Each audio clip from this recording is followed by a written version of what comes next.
Hello everyone, welcome to my channel student tutorial. I am Shabnam Khan. और जो life process का chapter है उसमें एक लास्ट टॉपिक बचा हुआ है, वो है एक्सक्रीशन इन प्लांट। हम लोग ने सारे के सारे टॉपिक को पूरी तरह से कवर किया है और बहुत अच्छे से उसकी स्टडी करी है। ठीक है, कुछ भी डाउट्स हो तो वो मैंने पहले बोला है कि आप मैसेज करो, इनबॉक्स करो, हम उसके आंसर करेंगे। तो इस चैप्टर को ऑलमोस्ट कवर कर लिया है हम लोगों ने। एक्सक्रीशन का जो टॉपिक है मैं यहाँ पे थोड़ा एक्सप्लेन कर देती हूँ कि किस तरह से प्लांट में एक्सक्रीशन होता है। जैसे एक्सक्रीशन हम जानते हैं कि कोई भी वेस्ट मटेरियल का बॉडी से बाहर निकालना। जैसे प्लांट है, प्लांट में जब रिस्पिरेशन की प्रोसेस होती है तो वो ऑक्सीजन को लेता है और कार्बन डाइऑक्साइड को बाहर निकालता है। जैसे हमारे साथ होता है, हम भी ऑक्सीजन को लेते हैं, इनहेल करते हैं और कार्बन डाइऑक्साइड को एक्सहेल करते हैं। ऐसे प्लांट में भी रिस्पिरेशन की प्रोसेस होती है जिसमें कार्बन डाइऑक्साइड वो प्लांट अपनी बॉडी से बाहर निकालता है। तो देखा जाए तो कार्बन डाइऑक्साइड एक मतलब एक्सक्रीटिव प्रोडक्ट हुआ प्लांट के लिए, एक वेस्ट प्रोडक्ट हुआ जो रिस्पिरेशन की प्रोसेस में बॉडी से बाहर जा रहा है। एक चीज हुई। दूसरा हुआ कि जैसे ट्रांसपिरेशन की प्रोसेस हुई। ट्रांसपिरेशन में हमने क्या देखा था कि एक्सेस वाटर का जो लॉस हो रहा है प्लांट में, इसको हम ट्रांसपिरेशन कहते हैं। ठीक है, तो जो एक्सेस वाटर का लॉस हो रहा है वो वेस्ट प्रोडक्ट है। उस प्लांट के लिए वो लॉस जो हो रहा है वाटर का, वो एक एक्सक्रीटा है या एक वेस्ट प्रोडक्ट है जो पानी के फॉर्म में बाहर निकल रहा है। तो transpiration is the one of the process which excrete the waste product from the plant body. तो रिस्पिरेशन हुआ जिसमें कार्बन डाइऑक्साइड बाहर निकला, और ट्रांसपिरेशन हुआ जिसमें क्या चीज बाहर निकली, एक वेस्ट प्रोडक्ट बाहर निकला जो वाटर के फॉर्म में निकलता है। किसी भी टाइप का वेस्ट प्रोडक्ट हो सकता है जो वाटर के फॉर्म में बाहर निकलता है। उसके बाद जैसे लीफ, लीफ जो होती है प्लांट में सूख जाती है, लीफ तो वो झड़ जाती है ना, प्लांट से वो गिर जाती है। तो ये भी जो लीफ गिर रही है वो भी एक तरह से जो प्लांट बॉडी का वेस्ट प्रोडक्ट होता है उसको लेके गिरती है, कुछ सेल के साथ, कुछ पार्ट के साथ जो प्लांट में अब यूजफुल नहीं है, उनको लेके ये जो लीफ होती है जो ड्राई हो जाती है वो गिर जाती है। फिर से हम कह सकते हैं कि जो वैक्यूल होते हैं जो प्लांट में पाए जाते हैं, हमें पता है कि वैक्यूल्स जो होते हैं वेस्ट प्रोडक्ट को अपने में ले लेते हैं और प्लांट से बाहर निकल जाते हैं। तो वो प्लांट से बाहर किस फॉर्म में निकलते हैं, वो रेजिन, गम या फिर टैनिन, इस टाइप के फॉर्म में वो प्लांट से बाहर निकलते हैं। ठीक है, तो ये क्या होता है, ये भी एक वेक्स प्रोडक्ट होता है। जैसे हम प्लांट में कभी कभी देखते हैं ना, उनके बहुत ओल्ड स्टेम पे ड्राई जो गम लगे होते हैं वो एक तरह से एक्सक्रीटा है। वो वैक्यूल्स जो होते हैं, वो जो ओल्ड वैक्यूल्स होते हैं, वो बहुत टाइम के बाद उनके ऊपर जब प्रेशर पड़ता है तो ब्लास्ट हो जाते हैं, वो फट जाते हैं और उनके अंदर जो एक्सक्रीटा होता है वो उस प्लांट से बाहर गम और रेजिन के फॉर्म में बाहर निकल जाता है, जो स्टेम पे, ओल्ड स्टेम पे लगे रहते हैं। जाइलम जो ओल्ड होते हैं वो भी ड्राई होके बाहर निकल जाते हैं। तो इस तरह की चीज़ें होती हैं जो यूजफुल अब प्लांट के लिए नहीं है, वो कहीं ना कहीं ड्राई होके, कहीं ना कहीं फट के, कहीं ना कहीं उसका ट्रांसपिरेशन में या रिस्पिरेशन में बॉडी से, प्लांट बॉडी से बाहर उसका एक्सक्रीशन हो जाता है। तो ये वेस्ट प्रोडक्ट है जो बॉडी से बाहर निकलते हैं प्लांट में। ठीक है, क्योंकि इसमें ज़्यादा कुछ है नहीं और इतना कुछ इम्पॉर्टेंट नहीं है, क्योंकि रिस्पिरेशन हम प्लांट में ऑलरेडी कवर कर चुके हैं, हम लोग ट्रांसपिरेशन कवर कर चुके हैं, तो ये सब उसी चीज़ का ही पार्ट है। इसलिए यहाँ पे मैंने उसको एक्सप्लेन कर दिया है, उसका थ्योरी कुछ इतना इम्पॉर्टेंट नहीं है। ठीक है, अब हम जो मेन चीज आज के लेक्चर में पढ़ने वाले हैं वो है एमसीक्यू। यस, जब चैप्टर कंप्लीट हो गया तो why not we are coming to the MCQ, क्योंकि एमसीक्यू जो है वो इस टर्म के लिए बहुत इंपॉर्टेंट है। ठीक है, अब after corona, after Covid classes open होंगे, स्कूल ओपन होंगे तो सिचुएशन कुछ और होगी, बट अभी का जो टर्म्स है उसमें एमसीक्यू जो होते हैं सबसे इम्पॉर्टेंट माना जा रहा है। उसमें इम्पॉर्टेंट भी है और मेन बात है कि इसके लिए आपको बहुत अच्छी स्टडी करनी होगी, क्योंकि एमसीक्यू होगा 1 मार्क्स बेस। ठीक है, अगर आपके पास जब जो 4 ऑप्शन है, अगर आपने स्टडी सही से करी होगी तो उस 4 ऑप्शन के बारे में आपको सब कुछ पता होगा, तो आपको एक ऑप्शन चूज करना बहुत इजी होगा। ठीक है, तो 4 ऑप्शन में पहले आप देखोगे, पहले इसको एक एक ऑप्शन को देखोगे ना, एक एक ऑप्शन को देखोगे, उसमें एक एक ऑप्शन को निकालते जाओगे कि ये तो नहीं है, ये तो नहीं है, ये तो नहीं है। तो उसके लिए क्या होगा, अच्छी स्टडी करना ज़रूरी होगा, उस टॉपिक पे अच्छी पकड़ होना ज़रूरी होगा, अदरवाइज फिर ये मार्क्स कट होने में ज़्यादा टाइम नहीं लगेंगे। तो इसीलिए एमसीक्यू जो होता है सुनने में बहुत इजी है कि मल्टीपल चॉइस क्वेश्चन 4 ऑप्शन मिलेंगे, बट बहुत ट्रिकी भी होगा। इसके लिए आपको होगा कि आप अच्छी स्टडी करो, हर चीज़ को डिटेल में पढ़ो, और जब ये टाइप के एमसीक्यू आपके सामने एक्सप्लेन किए जाए तो उनको ध्यान से देखो, और स्पेशली अपनी कॉपी में चीज़ों को नोट डाउन करो। ठीक है, तो आज हम लेके आए हैं कुछ एमसीक्यू लाइफ प्रोसेस, क्योंकि बहुत बड़ा चैप्टर है और बहुत इंपॉर्टेंट रखता है ये चैप्टर। तो अभी जो मैंने 3 एमसीक्यू लिखे, इसके बाद मैं और एमसीक्यू को लिखूंगी और उसको एक्सप्लेन करूंगी। तो फर्स्ट लेते हैं हम लोग MCQ, which part of alimentary canal, यानी this question is come from the digestive part. Okay, digestion का जो पार्ट है लाइफ प्रोसेस के चैप्टर में, उससे ये क्वेश्चन को लिया गया है। एलिमेंट्री से ही समझ में आ गया होगा। ओके, कुछ भी इसमें टफ नहीं है। Which part of alimentary canal receive biles from liver. Okay, जब हम लोग एलिमेंट्री कैनाल पढ़ रहे थे तो हम लोग ने देखा था कि बाइल जूस जो होता है लीवर से आ रहा है, वो कहाँ पे आएगा। तो पहला हम देखते हैं स्टमक। स्टमक में तो हम लोग ने कुछ ऐसा नहीं पढ़ा था। स्टमक में हम लोग ने देखा था कि एक ईसोफेगस पाइप आ रही है जो अनडाइजेस्टेड फूड माउथ से जो है उसको लेके आ रही है, और स्टमक में उसका और डाइजेशन हो रहा है। ठीक है, तो यहाँ पे तो लीवर से कोई कनेक्शन नहीं था। उसके बाद जो हम लोग है देखते हैं ये वाला option, large intestine. Large intestine में कोई डाइजेशन हो ही नहीं रहा है, पूरा कंप्लीट डाइजेशन कहाँ हो रहा है, स्मॉल इंटेस्टाइन में। तो लीवर बाइल जूस या कुछ भी पैनक्रियाटिक जूस, जो भी चीज़ें आ रही हैं उनका लार्ज इंटेस्टाइन में कोई भी यूज़ नहीं है। क्या है, कोई भी यूज़ नहीं है। तो लार्ज इंटेस्टाइन में जब डाइजेशन ही नहीं हो रहा है तो इन सब जूस का क्या काम, तो ये भी ऑप्शन कट हो गया। अब हम आते हैं डी ऑप्शन, ईसोफेगस। ईसोफेगस वो पाइप होती है जो माउथ का खाना जो होता है यहाँ से लेके फेरिंक्स के पास स्टार्ट होती है और स्टमक में ओपन होती है। तो यहाँ पे भी लीवर से कोई भी कनेक्शन नहीं है ईसोफेगस का। तो हमारा जो मेन इसका आंसर है वो है स्मॉल इंटेस्टाइन, यानी दिस वन। ये small intestine is the correct answer, क्योंकि स्मॉल इंटेस्टाइन का जो पार्ट होता है ड्यूडेनम, वो रिसीव करता है बाइल जूस, पैनक्रियाटिक जूस और गैस्ट्रिक जूस जो स्टमक से आ रहा है, इन सारे जूस को, प्लस काइम जो अनडाइजेस्टेड फूड है उस सब को रिसीव करता है। अगर नहीं समझ में आ रहा है तो आप मेरा डाइजेस्टिव सिस्टम का जो मैंने वीडियो बनाया है प्लीज़ वहाँ पे जाइए, उसको अच्छे से देखिए। तो स्मॉल इंटेस्टाइन जो होता है ये सारे जूस को रिसीव करता है, प्लस इसके पास खुद का इंटेस्टाइनल जूस होता है, और पूरा का पूरा final digestion complete small intestine करता है। ठीक है, तो हमारा जो ऑप्शन है वो है बी ऑप्शन, वो है करेक्ट ऑप्शन। तो small intestine is the part of the alimentary canal where the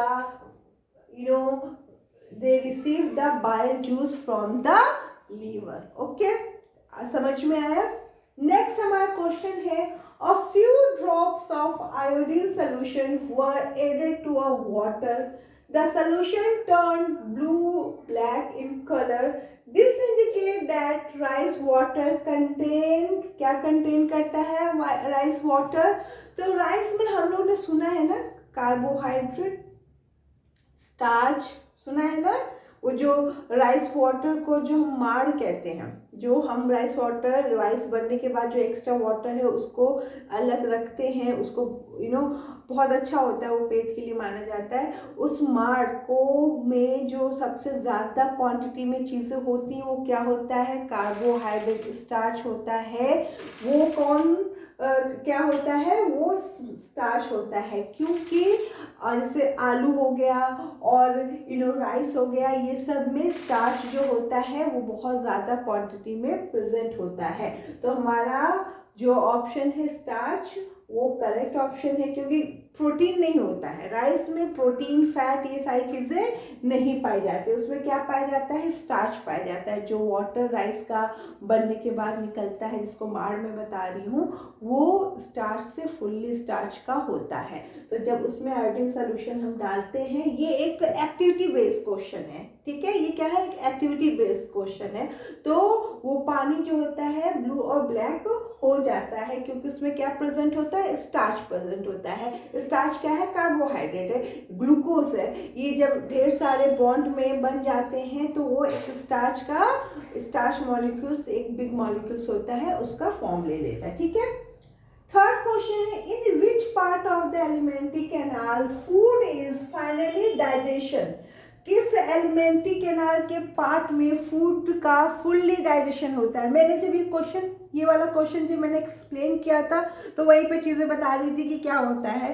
तो विच part of the alimentary canal food is finally digested, यानी मैं यहाँ पे पहले हम चारों ऑप्शन को देखते हैं। फर्स्ट ऑप्शन है स्टार्च, स्टार्च में फाइनली डाइजेशन होता है, नो।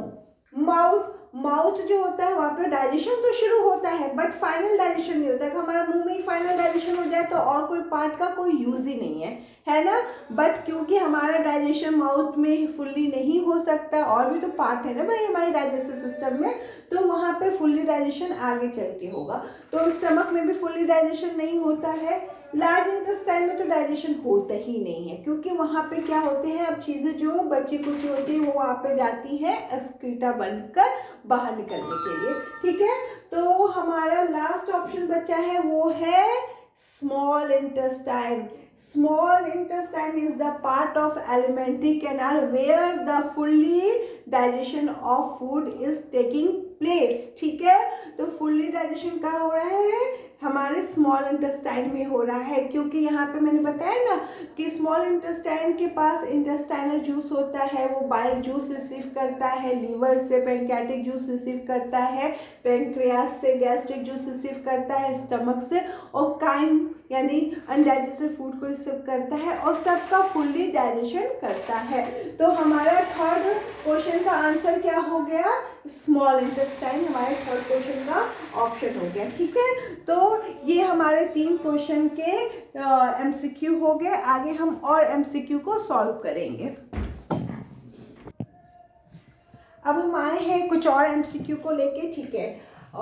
3 एमसीक्यू हम लोग ने सॉल्व कर लिया है, जो बहुत ही इजी था। आई थिंक उसमें कुछ भी टफ नहीं था, क्योंकि मैंने जो भी चीज़ें पढ़ाई है वो उस एमसीक्यू में ही थी।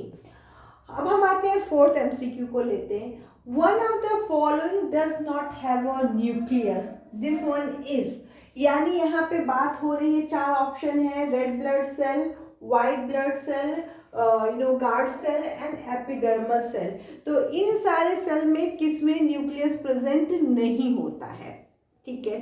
तो अगर हम बात करें वाइट ब्लड, मतलब न्यूक्लियस का क्या मतलब है, अगर जो न्यूक्लियस होगा तो इसका मतलब है कि उसकी लाइफ भी थोड़ी ज़्यादा होगी, ठीक है, और उसको एक प्रॉपर शेप मिला रहेगा, इस टाइप की चीज़ें होती है ना। तो यहाँ पे जो ऑप्शन है फर्स्ट वो है हमारा करेक्ट ऑप्शन, क्योंकि करेक्ट आंसर, क्योंकि रेड ब्लड सेल वो सेल होती है जिसमें न्यूक्लियस नहीं होता, ये एपिडर्मल गार्ड सेल, इन सब में न्यूक्लियस प्रेजेंट होता है।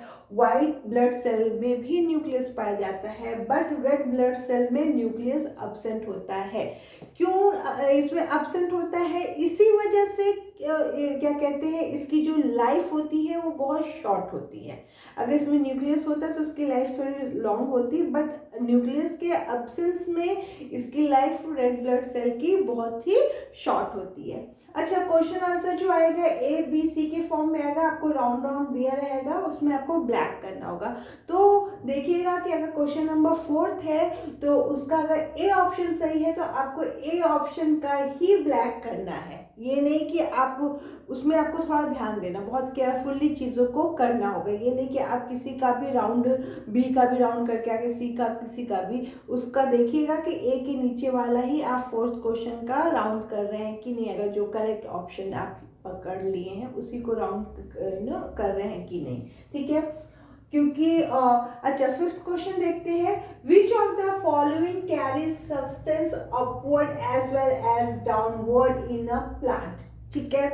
अपवर्ड और डाउनवर्ड, अगर हम बात करें जाइलम की, जाइलम क्या करता है, वाटर का ट्रांसपोर्ट करता है। तो वो रूट से वाटर लेता है, रूट से वाटर लेगा तो उसका क्या करेगा, अपवर्ड मूवमेंट में ही उसका मूवमेंट जाएगा। वाटर का मूवमेंट जो होता है अपवर्ड ही जाएगा, क्योंकि भाई प्लांट तो ऊपर है ना, तो पानी रूट से खींच के ऊपर ही जाएगा ना, ठीक है। तो यहाँ पे जो हमारा फर्स्ट ऑप्शन है जाइलम, वो हो ही नहीं सकता, क्योंकि इसमें वाटर का मूवमेंट क्या हो रहा है, अपवर्ड हो रहा है। डाउनवर्ड कभी भी वाटर का मूवमेंट नहीं हो सकता है, क्योंकि भाई पानी तो नीचे से ही जा रहा है ऊपर, ऊपर से नीचे तो पानी आ ही नहीं सकता है, क्योंकि ट्रांसपिरेशन हो रहा है, लीव जो हो रही है वाटर को लॉस करती जा रही है, तो वहाँ पे पानी की कमी हो रही है, तो वो पुल करके वाटर को ऊपर ही लेके जाएगा, नीचे नहीं लेके आएगा, ठीक है। उसके बाद कंपेनियन सेल्स, उसके बाद फ्लोएम, उसके बाद ट्रैकेट्स। अब इसमें देखो, इसमें क्या है, कंपेनियन सेल भी दे दिया गया है, फ्लोएम का पार्ट होता है ना, ट्रैकेट दे दिया गया है, जाइलम का पार्ट। तो आपको बहुत केयरफुल होके करना है, कहीं कहीं कुछ चीज़ें बहुत सिमिलर दे दी जाएंगी तो आप बहुत कंफ्यूज हो सकते हो। तो इसलिए अच्छी स्टडी जो करेगा उसके अंदर कोई भी कंफ्यूजन नहीं होगा। तो यहाँ पे जाइलम फ्लोएम दोनों ऑप्शन है, प्लस उनके एक एक जो कंपोनेंट है वो भी ऑप्शन में है, ठीक है। तो ये चीज़ ध्यान देना है कि कंपेनियन सेल जो होता है वो सीफ ट्यूब की हेल्प करती है खाने को ट्रांसपोर्ट करने में। मगर अगर हम बात करें तो फ्लोएम, फ्लोएम जो एक कंप्लीट पार्ट है वही खाने का ट्रांसपोर्ट करता है। क्या करता है, खाने का ट्रांसपोर्ट करता है। और ये खाने का ट्रांसपोर्ट, भाई लीफ में खाना बन रहा है, लीफ कहाँ है, ऊपर है, प्लांट के ऊपर के पार्ट में ही लीफ है ना, तो वहाँ पे क्या है, खाना बन रहा है, तो खाना नीचे जाएगा। और भाई अगर इस लीफ में बन रहा है, इस लीफ में हो सकता है कम बना हो, यहाँ पे स्टेम है, स्टेम तो खाना नहीं बनाएगा ना, तो वो लीफ से खाना इधर भी जाएगा, उधर भी जाएगा, उस साइड भी जाएगा, पार्ट जितने भी हैं सब में खाना तो सबको चाहिए। तो खाना यानी फूड का जो ट्रांसपोर्ट हो रहा है, जो फ्लोएम कर रहा है, वो डाउनवर्ड भी जाएगा और अपवर्ड भी जाएगा, क्योंकि अपवर्ड कुछ ऐसे प्लांट के पार्ट होंगे जहाँ पे खाना नहीं बन रहा होगा। भाई लीफ है अपवर्ड में, मगर कोई ज़रूरी है वहाँ पे स्टेम ही स्टेम हो, ब्रांचेस हो, फ्रूट हो, तो भैया खाना तो सबको चाहिए ना। तो हमारा जो फ्लोएम है वो एक ऐसा टिश्यू है, वो एक ऐसा वेस्कुलर टिश्यू है जो खाने का अपवर्ड और डाउनवर्ड दोनों साइड मूवमेंट करता है। तो क्या ऑप्शन सही हुआ, हमारा फ्लोएम जो है इज द करेक्ट आंसर, कि वो खाने को, फूड को अपवर्ड और डाउनवर्ड चारों तरफ उसका मूवमेंट कराता है, क्योंकि हर पार्ट को खाना चाहिए और इक्वली डिस्ट्रीब्यूशन होता है, ठीक है। उसके बाद हम आते हैं सिक्स क्वेश्चन। हम लोगों ने 5 क्वेश्चन सॉल्व कर लिए हैं, वाओ। आते हैं सिक्स क्वेश्चन पे। Blood is pumped from the heart to the entire body by the, अच्छा अब हम लोग किसमें आ गए, ट्रांसपोर्ट का तो पढ़ में हम लोग हम लोग ने तो क्वेश्चन 2 उसी के सॉल्व किए। अब हम लोग किस में आ गए, सर्कुलेटरी सिस्टम यानी हार्ट में आ गए। अब हार्ट पे हमारा फोकस होना चाहिए कि ब्लड का जो पंप होता है हार्ट से पूरी बॉडी में, वो कहाँ से होता है। ऑप्शन है लंग्स, लंग्स क्या पंप करता है, हार्ट का पार्ट भी नहीं है, चलो हटाओ इसको भाई, ये तो नहीं हो सकता। वेंट्रिकल, आर्टरी और नर्व्स। आर्टरी में आपका ध्यान जा सकता है, बट आर्टरी जो होता है, ऑरिकल जिसको कहते हैं, वो तो ऐसा कोई काम ही नहीं करता है, उसका काम बहुत इजी होता है, रिसीव करता है ब्लड को और धीरे से वेंट्रिकल में डाल देता है। भैया सारा का सारा वर्क कौन करता है? हार्ट का नीचे वाला पार्ट जो होता है वेंट्रिकल, वहीं से ब्लड लंग्स में भी जाता है और वहीं से ब्लड पूरे बॉडी पार्ट में भी जाता है। तो हार्ट का वेंट्रिकल जो पार्ट है वो ब्लड को पंप करके, राइट वाला जो वेंट्रिकल होता है ब्लड को पंप करके इंटायर पार्ट ऑफ बॉडी में डिस्ट्रीब्यूट करता है। अगर लंग्स में करेंगे तो वो कौन सा पार्ट हो जाएगा? लेफ्ट वाला, राइट वाला हो जाएगा। और अगर बॉडी में कर रहा है तो लेफ्ट ऑरिकल का पार्ट जो होता है वो पंप करता है, अरोटा पूरे बॉडी में ब्लड को पंप करता है। तो राइट वेंट्रिकल की बात करेंगे तो वो लंग्स में ब्लड को पंप करेगा, भेजेगा पल्मोनरी वेन से, पल्मोनरी आर्टरी से। और अगर हम बात कर रहे हैं लेफ्ट और वेंट्रिकल की तो वो ब्लड को पंप करेगा और अरोटा के थ्रू पूरी बॉडी में भेजेगा। तो ventricle is the correct answer because it's pump blood, it is a part of the heart and it pumps blood and this blood is come to all part of the body by the aorta। ठीक है, ये हमारा 6 भी solve हो गया। उसके बाद हम आते हैं 7th में। Which vein brings clean blood from the lungs into the heart? अब बात हो रही है कि भाई जो लंग्स में जा रहा है ऑक्सीजनेटेड होने के लिए ब्लड, लंग्स में ऑक्सीजनेटेड होने के लिए ब्लड जा रहा है, तो which when brings clean blood from the lungs into the heart? अब हार्ट से लंग्स में ब्लड गया, अब लंग्स में ऑक्सीजनेटेड हुआ और वहां से फिर से हार्ट में आ रहा है। डायग्राम याद है ना? हार्ट से, लंग्स से ब्लड फिर से हार्ट में आ रहा है, तो कौन सा वेन लेके आ रहा है? यहाँ पे तो इसने बता ही दिया कि वेन ही लेके आएगी, मगर कौन सा वेन लेके आ रहा है? तो इस पे हमें देखना है कि वीनल when, pulmonary vein, vena cava and hepatic. Hepatic से तो कोई मतलब ही नहीं है यहाँ पे, तो हेपेटिक तो छोड़ ही दो। रीनल से भी कोई मतलब नहीं है भाई, रीनल से भी कोई मतलब नहीं। हम बात करेंगे पल्मोनरी वेन का। पल्मोनरी वेन जो होती है ये करेक्ट आंसर है। ये क्या करती है? ब्लड को लंग से लेके आती है और लेफ्ट ऑरिकल में डालती है। यहाँ पे एक्सेप्शन होता है, मैंने पहले बताया था कि हार्ट में पल्मोनरी आर्टरी जो होगी वो ब्लड को हार्ट से लंग्स की तरफ लेके जाएगी और पल्मोनरी वेन जो होगी वो ब्लड को लंग्स से हार्ट की तरफ लेके आएगी। पल्मोनरी आर्टरी में डीऑक्सीजनेटेड ब्लड होगा, यहाँ पे एक्सेप्शन है, और पल्मोनरी वेन में ऑक्सीजनेटेड ब्लड होगा जो लंग से आ रहा है। ठीक है, बाकी इंटायर बॉडी में आर्टरी कैरी करती है ऑक्सीजनेटेड ब्लड और वेन कैरी करता है डीऑक्सीजनेटेड ब्लड, बट एक्सेप्शन सिर्फ हमारे हार्ट में होता है, जस्ट अपोजिट होता है। ठीक है, तो pulmonary vein is a correct answer which carries blood from the lungs to the heart. ठीक है, उसके बाद आते हैं 8th क्वेश्चन पे कि which blood vessels does not carry any carbon dioxide। ठीक है, तो इसमें हम देखते हैं कि कौन सा ऐसा ब्लड वेसल्स है जो कार्बन डाइऑक्साइड को कैरी नहीं करता है। तो अभी मैंने यहाँ पे आंसर दिया ही, तो उससे तो समझ में आ गया होगा कि भाई लंग से जो ब्लड लेके आ रही है वेन, उसमें क्या होगा? ऑक्सीजनेटेड ब्लड होगा, उसमें बिल्कुल भी कार्बन डाइऑक्साइड नहीं हो सकता है, बिल्कुल भी वो डीऑक्सीजनेटेड नहीं होता, वो प्योरली ऑक्सीजनेटेड ब्लड होगा क्योंकि वो डायरेक्ट आ रहा है लंग से। तो हमारा क्या आंसर होगा? Pulmonary vein is the when which carries full ऐसा ब्लड वो कैरी करके ला रही है जिसमें कार्बन डाइऑक्साइड नहीं होता है। पल्मोनरी आर्टरी में होता है, वेना कावा में होता है क्योंकि वो पूरी बॉडी से डीऑक्सीजनेटेड ब्लड लेके आ रहा है, हेपेटिक वेन में भी होता है, बट पल्मोनरी वेन जो होता है वही एक वैसा वेन होता है जो लंग से ब्लड को लेके आ रहा है, और लंग्स में अगर ब्लड गया है तो जाहिर सी बात है वो पूरा का पूरा ऑक्सीजन भरने के लिए गया है, उस ब्लड में पूरा ऑक्सीजन भर जाएगा और कार्बन डाइऑक्साइड को लंग्स लेके बॉडी से बाहर निकाल देगा हमारी रिस्पिरेशन के प्रोसेस में। तो ये 8th हम लोग ने आज MCQ एमसीक्यू को सॉल्व किया है और बहुत इजी था। आई थिंक जितना मैंने पढ़ाया है अगर उसको आपने अच्छे से पढ़ लिया होगा तो ये एमसीक्यू बहुत ही इजीली आप सॉल्व कर लोगे। ठीक है, अब नेक्स्ट वीडियो में हम कुछ और एमसीक्यू को सॉल्व करेंगे। तब तक अच्छे से स्टडी करिए और एमसीक्यू को सॉल्व करते रहिए। Thank you for watching.